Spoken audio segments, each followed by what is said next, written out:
But I welcome the opportunity to speak on this. I have the privilege of representing a very varied community, from the Aran Islands, Inishbofin, Connemara, Galway City, right down to South Mayo. So the sterile debate between rural and urban is very worrying for me. It's boring, but it's worrying and dangerous in creating a divide where we all really need to be together to face the challenges that affect all of us, from housing, climate change and so on. This is a 5-year policy. You couldn't but praise this document. However, we're now 2.5 years through it.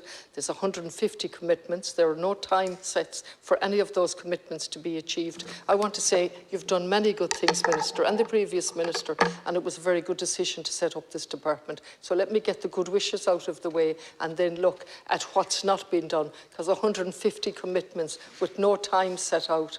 And then the biggest difficulty for me is that there's no proofing of that. There's no rural proofing. Now, I understand there are pilot projects under the way in relation to that, but like poverty proofing, this document is only as good as it's been rural proofed. So yesterday, I was at a 3-hour meeting where we got our first county manager. For 9 solid years, Ciancorla, the county manager in Galway has been acting. We finally got a manager.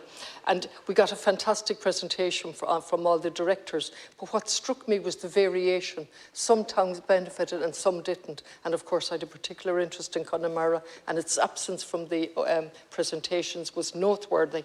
And then if we look at, say, Carrow, where raw sewage is pouring into the bay, Carrow is in the heart of the Gaeltacht. I Greenlaw and the Gaeltacht. You can't develop it without a sewerage facility. It's on the cards for years, but hÉireann have it in the wrong place. And it's not going to happen.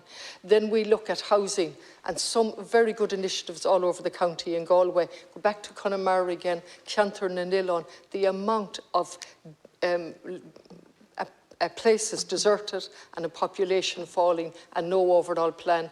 The town and village renewal and all of these other projects, brilliant ideas. Who's rural proofing them? Who's seen where they go? I don't believe that Carrow, Carn or any of these towns in Connemara have ever got or benefit from that scheme. I'm only singling out some, so it's the rural proofing that's absolutely important, and the balance. And then we look at the region, and I know that the Minister for Finance or Public Expenditure, I can't remember which, but took exception to this. But in 2018, the European Commission downgraded the Northern and Western region to a region in transition. In 2020, the European Parliament's Committee on Regional Development categorised the region as a lagging region. So what I see is huge potential in this, but the actual implementation of it on the ground in a just and fair way and a sustainable way, that's the part that's very weak. Very much.